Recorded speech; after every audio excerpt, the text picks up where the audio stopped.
A very good evening to everyone present here. I'm Yashodika Rajshekar from second year E&I.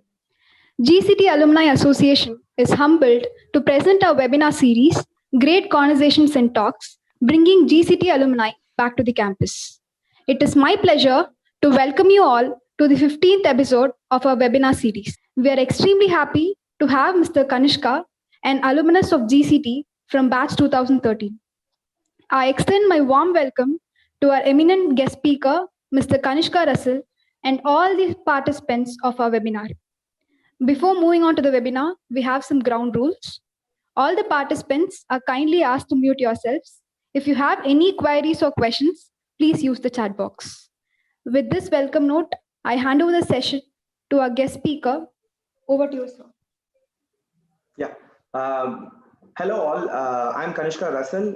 Thanks for the introduction, Yasholeka. And today, I'm going to talk about what drives me and people who inspire me and what I've done and what I'm planning to do in the future as well. A quick background of myself. So I am a 2013 graduate of the Information Technology Department from GCT. So straight out of campus, I joined the decision sciences firm IIMA here in Bangalore.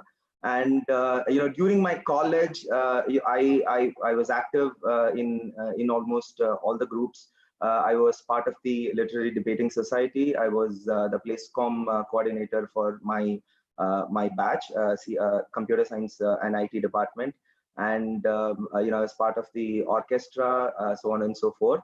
So GCT does hold a very close in my heart, and I'll never forget my days at GCT. So I joined the decision sciences firm IIMA as a trainee decision scientist in 2013.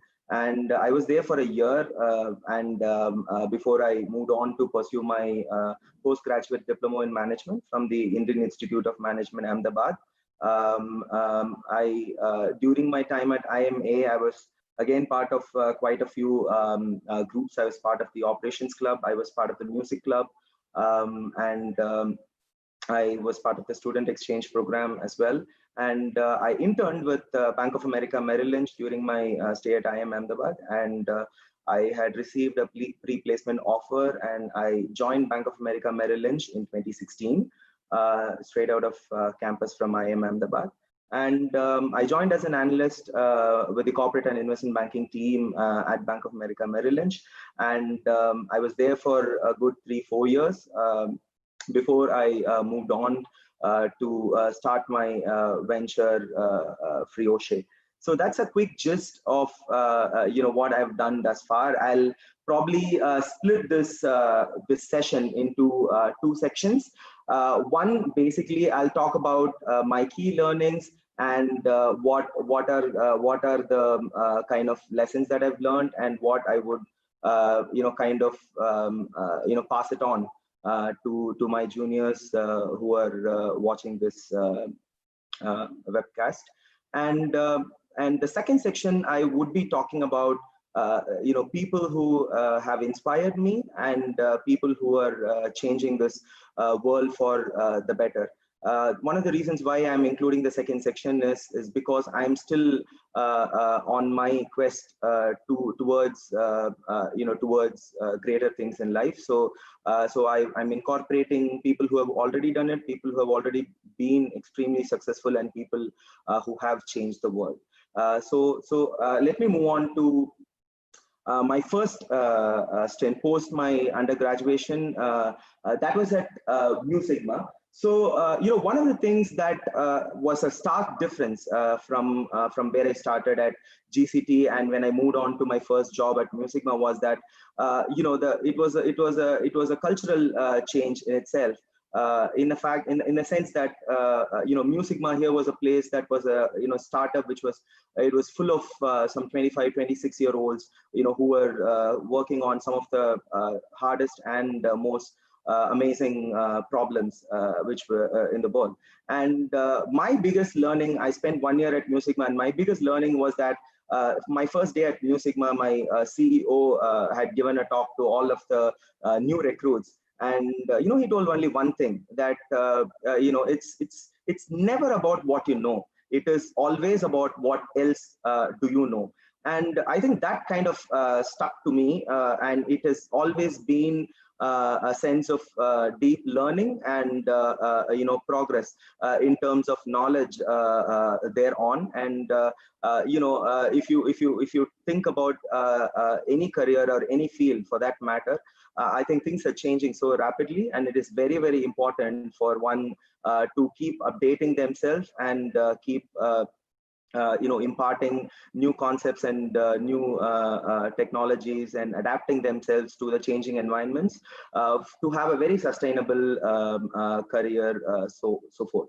So my days at Mu Sigma was very probably one of the best years of my life. And I met some amazing people. I learned a lot. And I learned that no problem is too big. I think that when I was in Mu Sigma, we were put on to a pilot project, which was kind of like a client would come to you. They are still not at clients, but you work on a project for them, and if they like the project, they give you bigger businesses. So one of the problem statements that one of our clients, a very big technology firm in the world, had given us was, what, we have all this data which we have collected from our customers. So this is customer feedback data, and this is we have it in 150, 160 languages, and we don't know what to do with that data, and we are not able to make sense of the data. And we have gone to quite a few of these big firms, and they were not able to help in a way that we want them to help us. So they came to us and said that why will you be able to do something? And this project came to us as a pilot project to us. And here we were. I was just straight out of college. I didn't even know Excel, and we were just learning everything. Every day was a new day. And here is a client who tells that he gives us this dump of data which runs into terabytes, and he comes and tells us that why don't you decipher this data and tell us what my customers tell about me. And so the way we approached this problem was that we approached it in steps. And the first thing was that we had to convert all this data that we had in multiple languages around the world into English. And we were trying out so many methods, and everything was either time consuming, or it was not giving us the relevant result, and we were kind of stuck. And the one thing that as a young recruit we all did was never give up. And we tried, and all that it took was a 4-line code in Python. And we kind of figured out a jugaad to crack this problem. So we kind of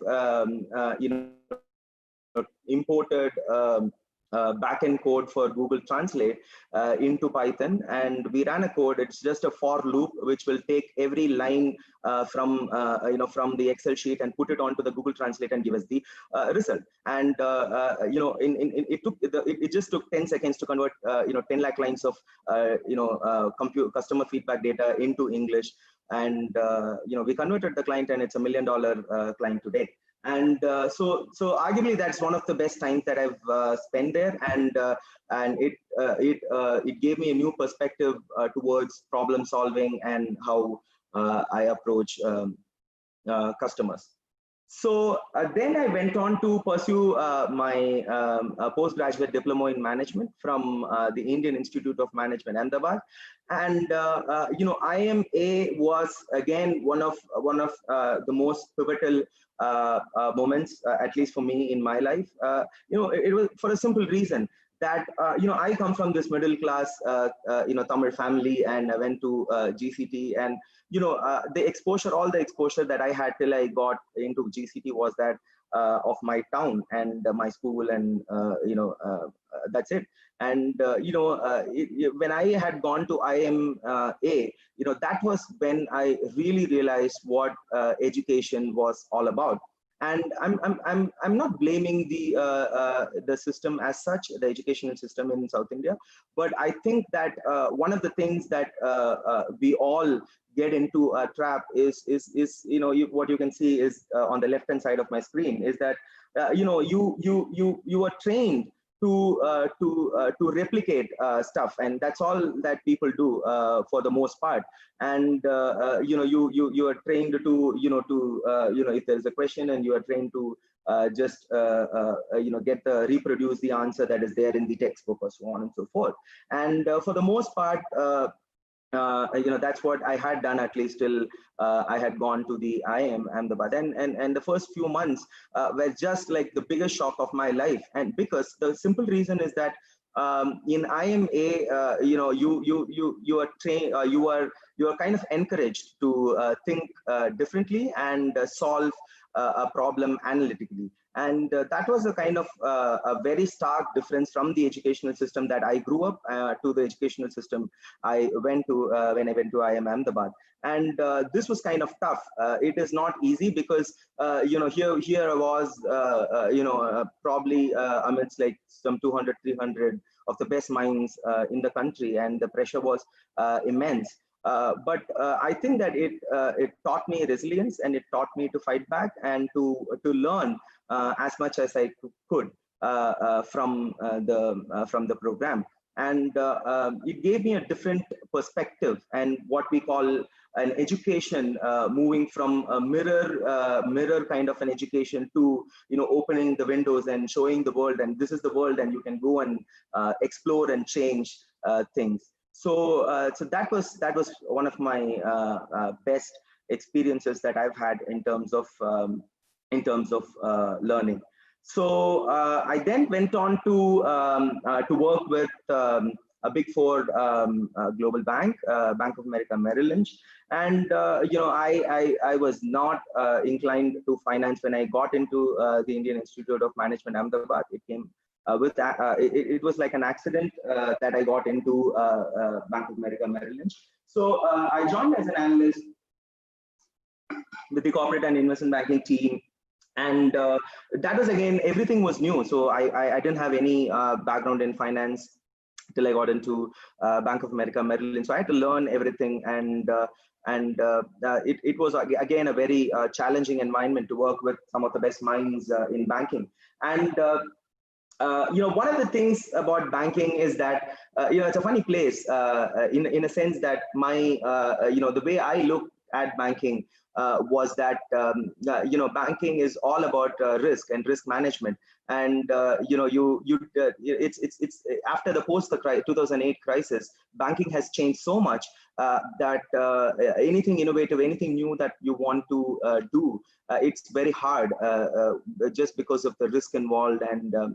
And you kind of have plain vanilla products that has been there since long time, and you just keep selling the same thing. And one of my favorite quotes by Robert Frost on banking is that it's like you're standing in when you're in the sunshine. A bank is like an umbrella, and they can lend you an umbrella, and when there is actually rain, when you need the umbrella, they'll take it from you.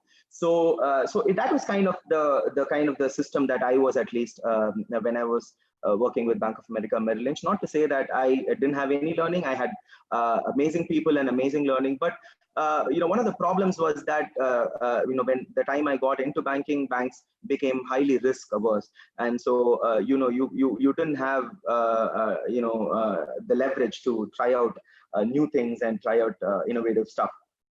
So there I was. I had to take a call, and I told to myself, I asked myself only one question: do I want to sell loans and bonds for the rest of my life, or do I go and change change something and create a tangible impact? And so and here I was. I left, and I started my first venture, Frioche, which essentially means school in Portuguese. So the inspiration for the brand was a couple of things. One, basically, when I was in the IIM, I had gone to study for an exchange program in France, and France is the fashion capital of the world. And here was seeing all this global brands. And one thing really stuck on to me, that there was not even one single Indian brand that was there on the shelves in France. And that was really shocking. A country of 1.4, 1.5 billion people, and we didn't have one brand that could, stand out and tell the Indian story to the world. And there were small countries and small villages where all these big companies were coming out of, and that was shocking that I couldn't find an Indian brand that could tell our story. So I always had that in me, that if I ever had to do something, I wanted to do something in fashion and create a change from an Indian perspective. And I was working in Mumbai, and one thing that was like a revelation for me was that I love exploring. So when we were exploring the city, we happened to be at Dharavi, which is the biggest slum in the world. And a little known fact about Dharavi is that Dharavi has some of the best artisans who can make bags in leather and non-leather goods. And the quality in which they did, it was kind of shocking for me that the quality was almost the same or equivalent to the ones that I have seen in France or any other European country. But the only problem that I saw was that these people were amazing in craftsmanship. Their product was really good, but they didn't know how to sell it. They didn't know how to brand it. They didn't know how to package it into a consumer product and sell it. So Dharavi was one of my biggest inspirations, and we are again working with a few of these artisans from Mumbai and from Delhi to come out with more products. We've just launched a few months back, so we are working on a few of the Indian kind of consumer products that we want to showcase it to the world. And so yeah, Dharavi was the biggest inspiration for me to come out with to Frioche. So yeah, so it's a funny story that a high street brand that I am positioning my brand to be came from the streets of Dharavi. So yeah, so that's the story. So one of the things that I am inspired about is that when you want to create anything, you want to create change, you want to create a product, anything, there's always resistance. There is always a set of people who are going to tell you that why you're doing this, you are settled in such a good job and you have graduated from the best, and why do you have to go and do things from the bottom up, and you can just be where you are. And I always consider myself as a person who wants to change something. And if you ever want to change something, I think the biggest inspiration would be that of Steve Jobs. And my inspiration is Steve Jobs as well. And I love design. I love functionality in products. So that is one of the reasons why I had gotten into fashion and fashion industry.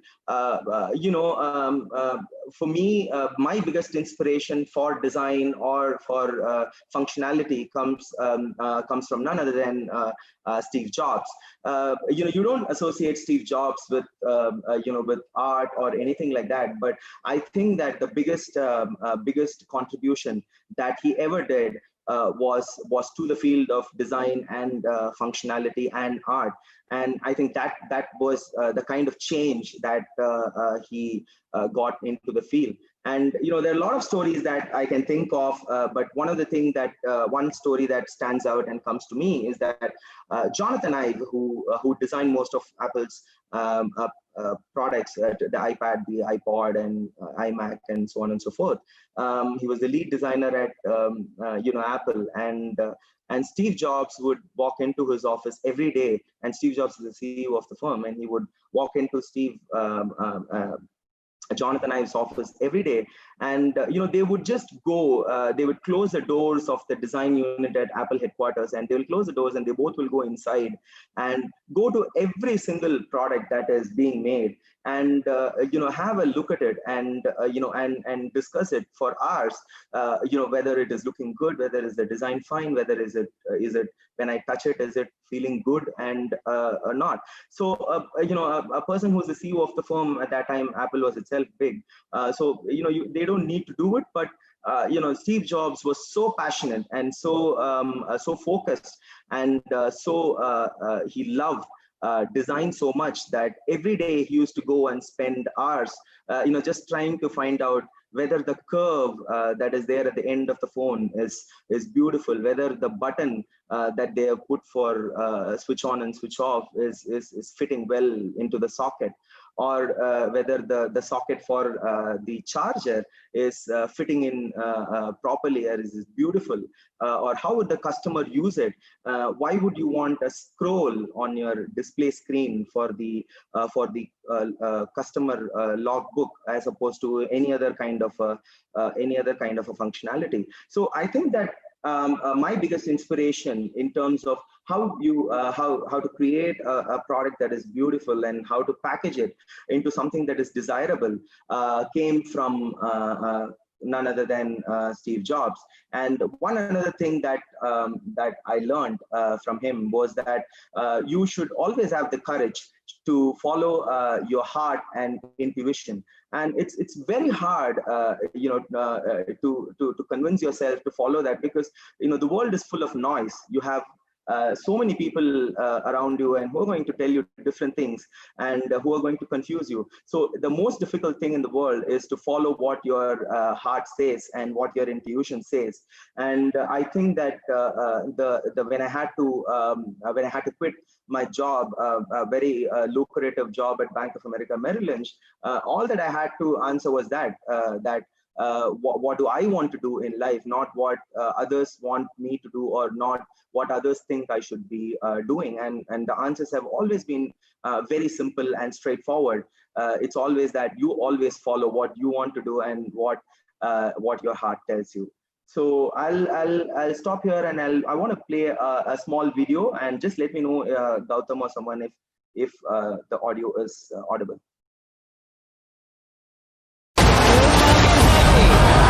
Able to listen? Yes, go ahead, please.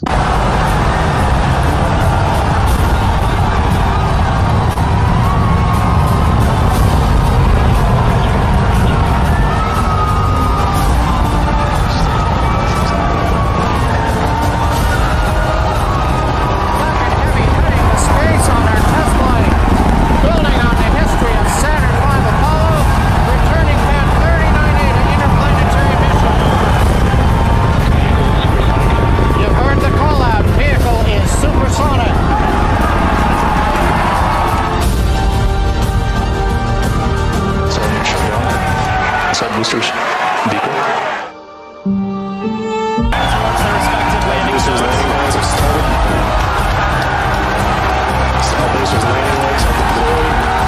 Gotcha, I see it. Yeah, I got him. They're there. Oh my God, dude! You've got to be kidding me! What? That's unreal.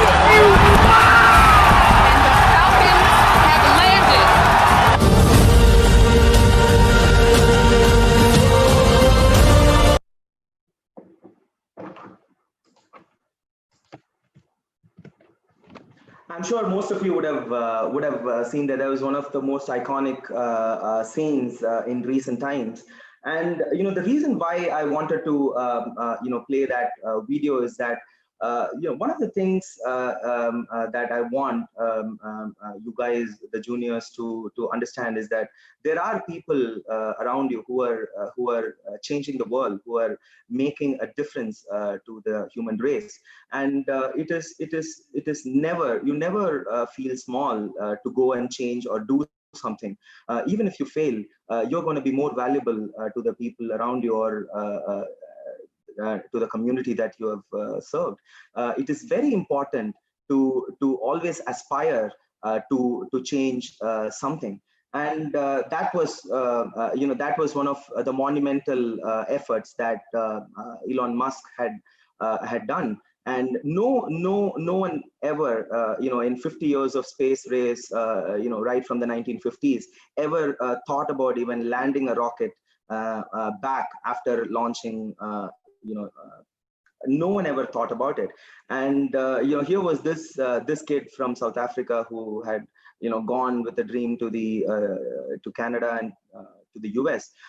Is nowhere related to space or nowhere related to rockets. And here was this guy who came in and who said that why is this a rocket which is worth hundreds of millions of dollars just going into the ocean? Why aren't we doing something to get that rocket back and reuse it? And simply the scientists and the people in some of the biggest space agencies told them that it's just not possible, because it's as difficult as standing on top of the Eiffel Tower, or the tallest building, and throwing a pencil down and trying to land a pencil on its head on top of a small postage stamp which is at the bottom. So it's as difficult as doing that. And he said that, okay, let me try it. And here they were 10 years 15 years in the making, and they did it. Today they have cut down the cost for space travel almost 1/3 of what it was, and that's just amazing. And the time when Elon Musk did it, there were only 4 entities in the entire world who have ever sent a space capsule and retrieved it back onto Earth. So one was the United States government, second was Chinese government, third was Russian government, and fourth was Elon Musk, an individual person. So that's just an extraordinary feat, driven by an insane and intense ambition to change something. And one of the things that is very distinct about Elon Musk is that he never considered himself extraordinary. He's just a normal guy, just like you and me. The only thing that he had was a vision to go ahead and do something and change the world. And when someone asked him that Elon Musk, after selling PayPal, he went ahead and bought SpaceX. So someone asked him that, boss, you're getting into a field that you don't have any expertise on, and how are you going to learn and understand? You don't have any expertise on this field. And the only thing that he told was, I'll learn by reading books. I'll talk to people and I'll understand. And that's what he did. He just learned so voraciously. He read a bunch of books and he talked to a lot of people and understood the entire space race all by himself, and has done tremendously well to push the human race forward. So he is one of my biggest inspirations in terms of how to not restrict your dream, and anything is possible, and even sky is not the limit.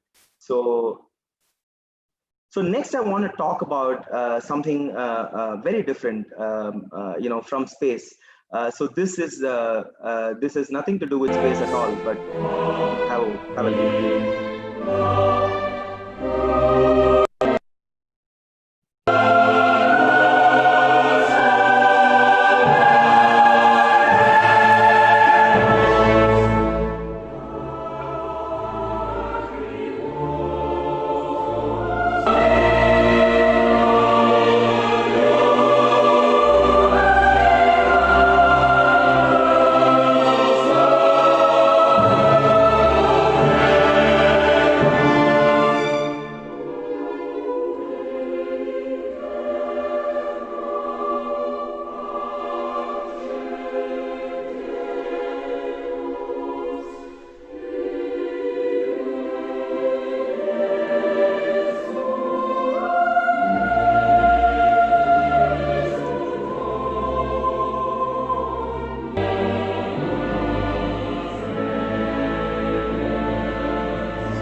So anyone ever heard about this particular thing, or what am I talking about? Any idea? Anyone? Gautam or someone? No, all I could see is perfection. Absolutely right. So that's a very good observation. But a lot of people have this notion. When some of my juniors, both from GCT and IIMs, they, or even at Bank of America Merrill Lynch, they, when we just chat, the notion that people have is that excellence is only you can achieve something only in certain fields, technology or automobile industry, or space or something like that. I think that excellence and perfection and greatness can be seen almost in any field possible, and literally there is no barrier for anyone to think that, okay, this is, if I do this, will people look down upon me, or what will people think if I do this, or so on and so forth. And I think that it really doesn't matter. At the end of the day, all that matters is yourself and what you want to do, whether you are passionate about something that you want to do or not. So that was basically El Bulli, which is the world's best restaurant, and arguably probably the restaurant that changed it all. It changed the entire culinary world. It took it by storm, and it changed the culinary world. It just changed the definition of what cuisine and what taste is. And so you won't believe that this restaurant El Bulli is in a very small village. It's like a very small place in Spain, who no one even knows. No one, if I point the map at that place, no one even would realize that, okay, that place is, where, the world's best restaurant is, or the guy who changed, gastronomical cuisine and changed the culinary world is from that place. And it's fascinating to see how genius and how remarkable what they did with El Bulli, and the kind of change that and the kind of revolution that they created. So all the revolution that has happened in the field of food has happened from that particular place, in a very small place from Spain. So the man who did it was Ferran Adrià, who's on the right side of my screen. So here was this guy. He's not a scientist. He's not a genius. He's a very normal guy, just like you and me. But the only thing that he had was a dream and an ambition to put his restaurant on the world map, and he did. And someone asked him, "What do you think? Why did you do it? No one else did it. Why did you do it?" And he said that, if I ever wanted to change something, I had to do something that less than 1% people did. That was risk to me. If I ever thought about failure, I would never have done it. But failure was never an option. I only went to create something that is amazing. And that is the restaurant closed in 2011.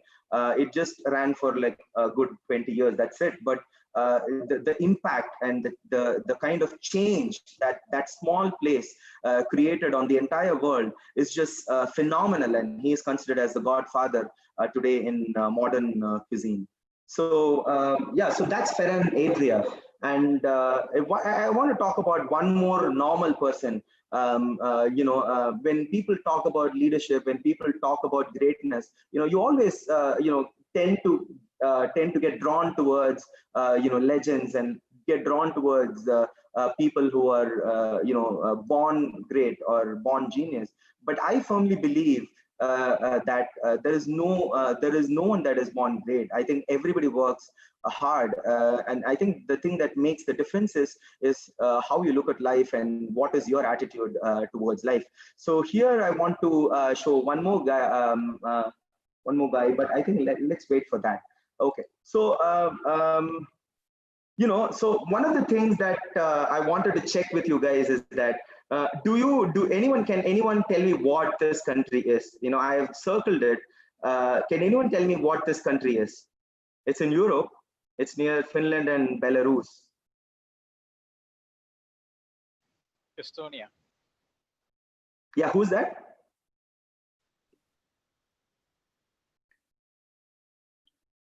It's Valen from 98 batch.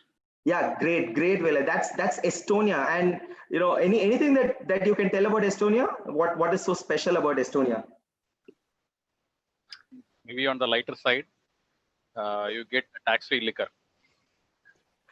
Okay. That's right. And anything else? Yeah. And Kanishka, one thing what I learned about Estonia is completely they have gone, the governance has gone e-business, right? That's right. Absolutely. That's, Absolutely. yeah. Anything else?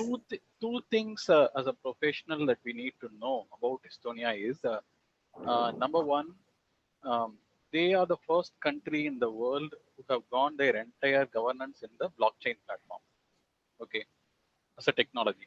Yes. Number two, they are the only country in the world who have begun, or they are the first country in the world who have begun to give e-citizenship. Absolutely. What is e-citizenship? This means that you can be a citizen of any country in the world and remotely, 100% remotely from your home, you can apply for citizenship in Estonia and start a company and run that company right from your home in Coimbatore. Absolutely, spot on.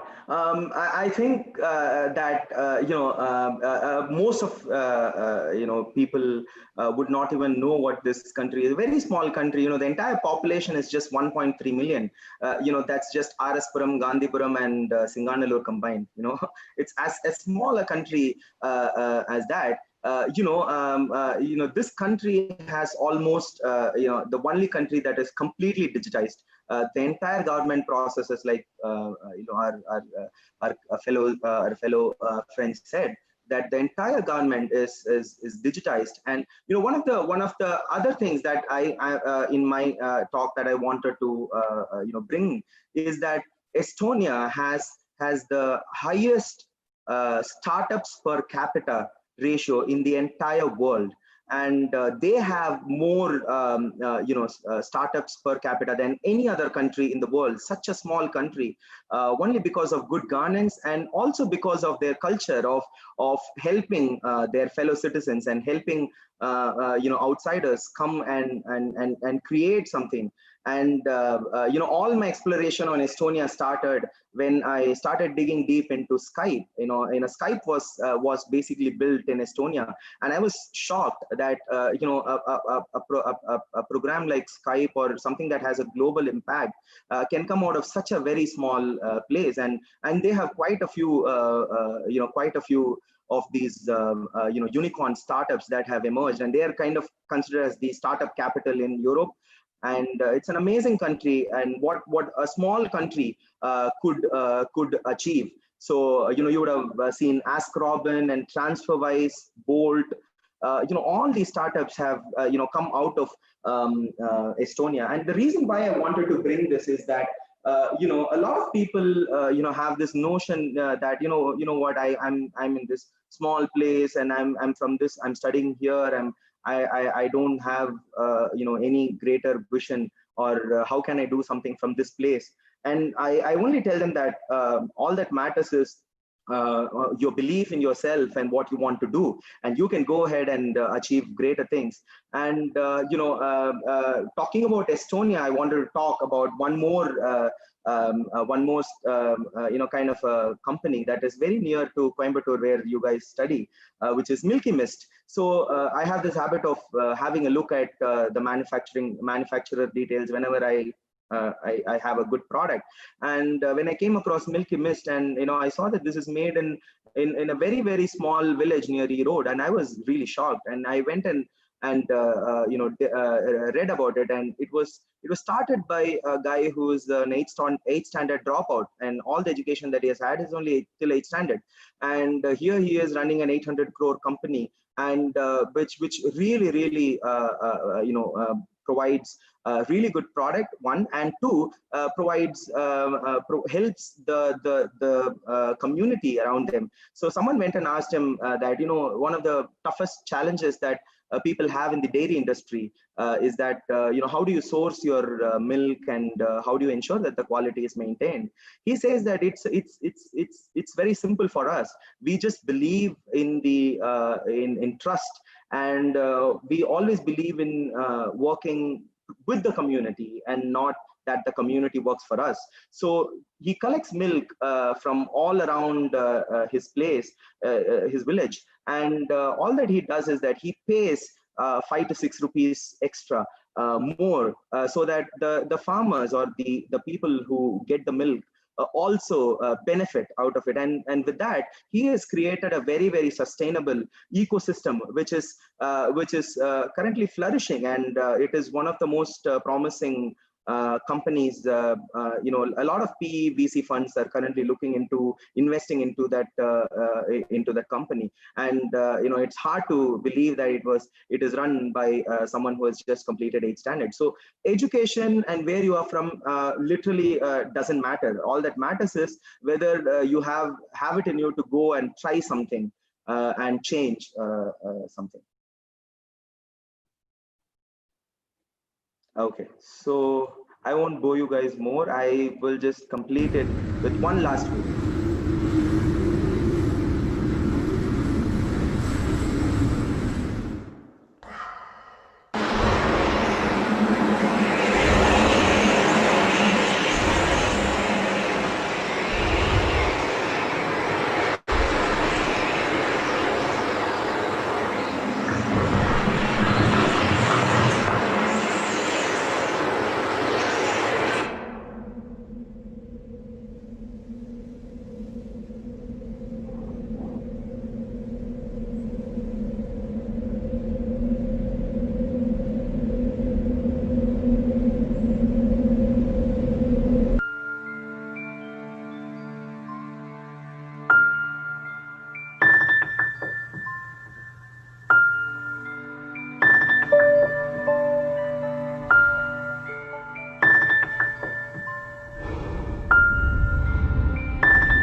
Anyone knows who he is?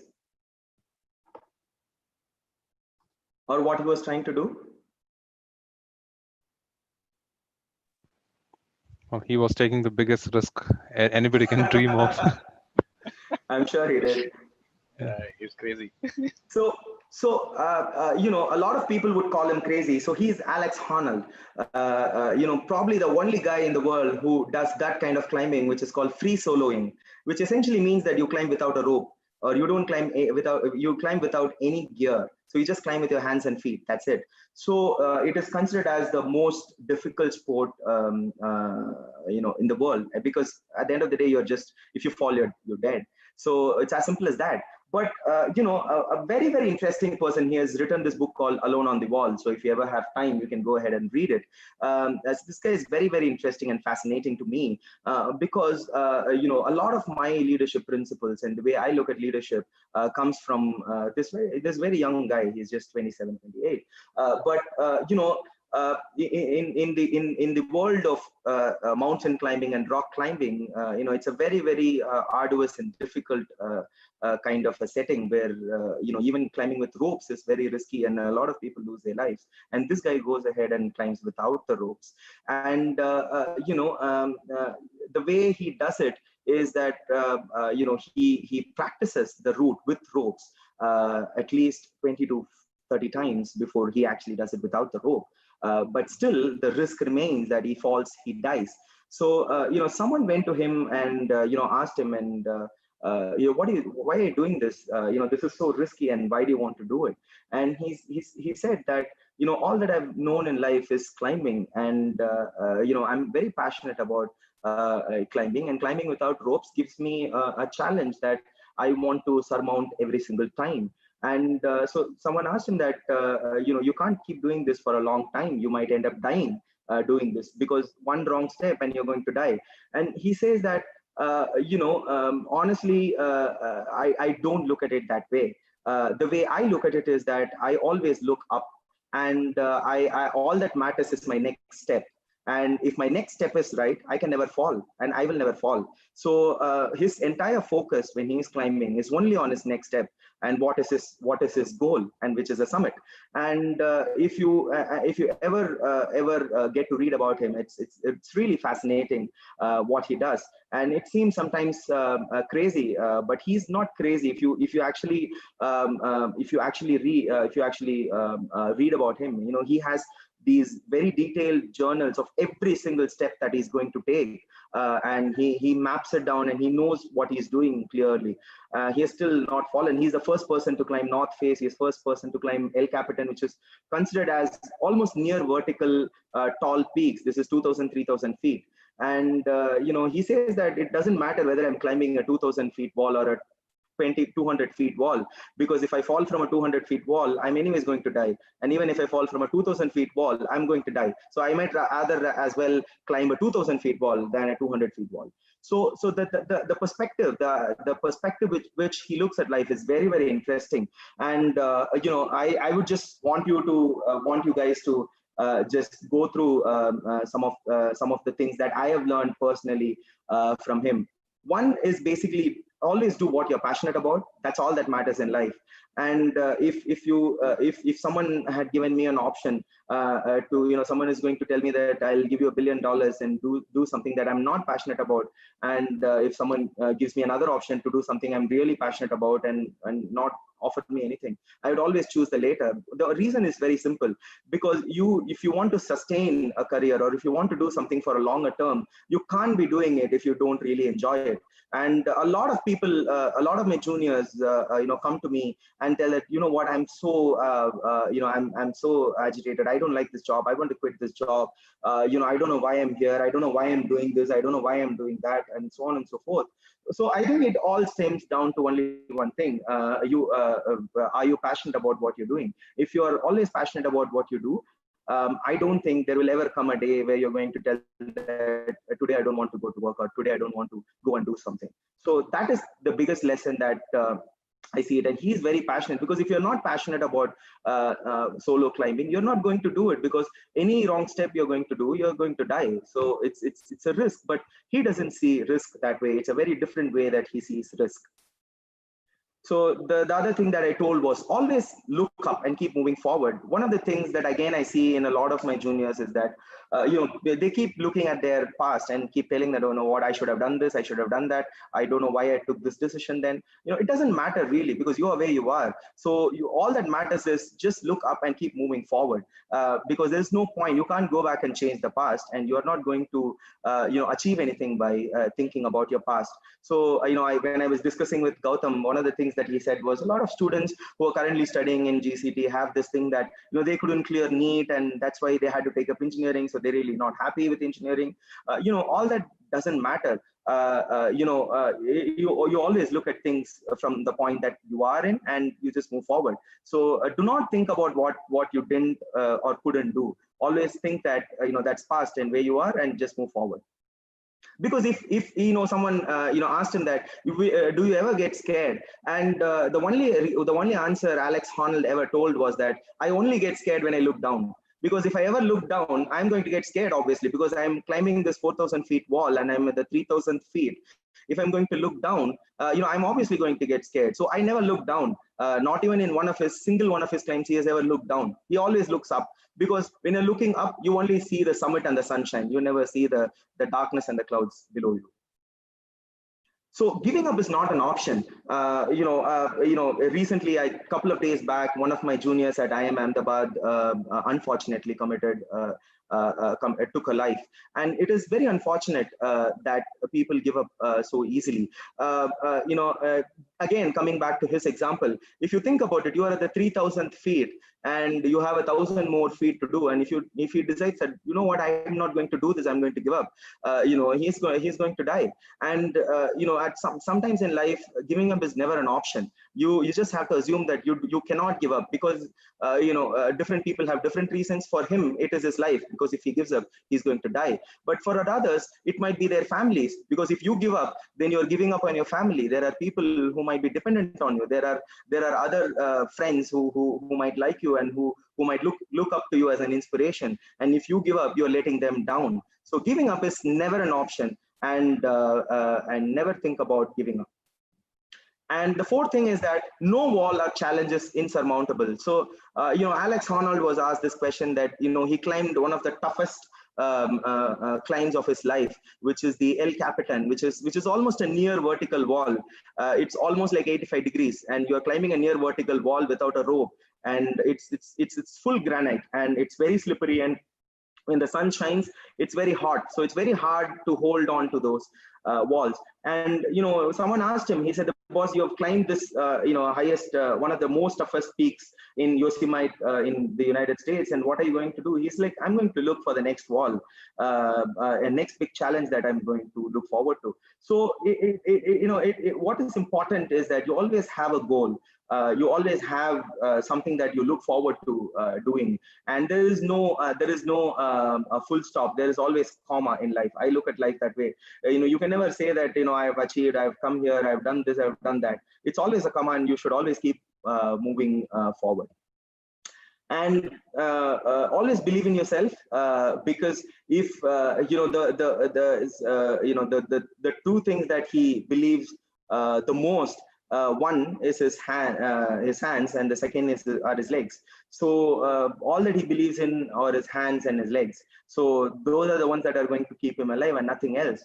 And if he never had the confidence, he was never going to do it. So you always need to believe in yourself and tell to yourself that you can do it, and do not blame fate or your circumstances for anything, because you can always change those. The last thing is, it always seems impossible until it's done. So, in the run up to his climb, to one of this toughest climbs, which is the one where he's standing, which is the North Face. He was going there to train, and he went there and he stood at the bottom of the hill, and he told to himself that, okay, this is so huge, I'm never going to do this. It's not going to happen. So he went off for a year, and he prepped his mind to think that, this is a small wall, this is not a big wall, and I'm going to climb it. And he came after 1 year, and he practiced for another 1 year. So essentially it took him 2 years to convince his mind to climb that wall without a rope, and to get that confidence. So one of the things that is very, very important is that even from the Elon Musk story that I told, and even with Alex Honnold, is that anything can be learned. There is nothing that cannot be learned. And he learned about the entire space and rockets and everything just by reading books. So all you need is the passion, and you can learn anything, and you can convince yourself to do anything, and to go and change something. And I want to just close with something that is very deep to me. I named this talk "Stay Hungry and Stay Foolish," which is after a quote by Steve Jobs. But Steve Jobs told this one very interesting story. So he had pancreatic cancer. I'm not sure how many of you young guys would have read about Steve Jobs. You guys are millennials. You would have been in school when he passed away, but he died of pancreatic cancer. So he had cancer. He got cancer in 2005, and he came out with some of the best products Apple ever came out with after his cancer. And he told that having cancer and changed his outlook on life very profoundly. And he told that he always looked at life like, if today is going to be my last day, I am going to do what I'm about to do today. So that is a quote that resonated with him and me as well. So you always look at each day as that is your last day, and you think that if that is your last day, what are you going to do? Are you going to be sitting around and doing mundane work, or you're going to go and do and create tangible impact to the society? So that's what I will leave you guys at. I'm more than happy to take any questions. I hope you would have got some sense of what I have done, and whom I look forward to, and whom I look up to in life. Thank you for listening. Thanks a lot, Kanishka. We have no words to express how this the talk has progressed, and exactly on the point that we closed at 1 hour. This has been unbelievable. So there's one question that we've got, and due to lack of time, we'll just take one of them. And the question is: everybody's talking about Simon Sinek, and he explains people don't buy what you do, instead they buy why you do it. So when did you identify your why to take up your own venture? So for me, it was always like I've always wanted to change, to go and change something, and that's how it has been. And I think that it kind of I got that sense when I was in when I was in GCT. So I would say that the need to create an impact, the need to go and change something is all. I think is something that I got in GCT, because here was in a college. I'm from a middle class background, but I saw so many people, so many of my friends who came from really tough backgrounds, and all that they knew was that their village or whatever, they might be first time students studying graduation or whatnot. So one of the things that I told to myself is that if I ever grew up to be someone in life, I always want to give back. So my sense of purpose started right there. So that's why I've always gotten myself involved in a lot of other things apart from what I do, my career and my startup and so on and so forth. So I'm very active with the LGBTQ work. So I was part of the LGBTQ committee at Bank of America Merrill Lynch, where I helped a lot of transgenders and LGBTQ community people find jobs and get financial literacy, so on and so forth. But when it comes to my venture, I think it was a book about Bill Gates. I was just browsing through a lot of books in a book fair, and here I saw this photo of Bill Gates, and reading I immediately went and got the book. I was at 10th standard then. I got the book and I read it overnight, in one night. And the only dream that Bill Gates had when they created Microsoft was to put a PC on every household in the world. And if you see 25, 30, 40 years down the line, they have done it. And and I think he's again another person who I look forward to, and an amazing person. And if ever polio gets eradicated on the face of earth, a huge credit would go to the Bill and Melinda Gates Foundation and the work that they have done. So that's it. So a lot of my friends at GCT drove me to do a lot of other things apart from work. And in terms of my in my interest in startups and so on and so forth, I think it would be Bill Gates. Thank you so much, Kanishka. And as a person who has studied with you, a year junior to you, I see you have grown miles and miles far. This is amazing. Thank you so much. And with this, we'll stop the live session. But before closing, we will have Yasholeka giving us the closing credits. Thanks, Gautam. Thank you. I would like to propose the vote of thanks today. First and foremost, I would like to thank Mr. Kanishka Russell. Thank you, sir, for sharing your inspiring story with us. Thank you also for reminding us not to give up and the importance of taking risks. Secondly, I would like to thank our Honorable Principal, Dr. P. Tamarai Ma'am, respected Dr. V. Prasnamurthy Sir, Secretary of GCT Alumni Association, and all the participants of our webinar. I would like to thank the organizing committee for putting together this wonderful talk.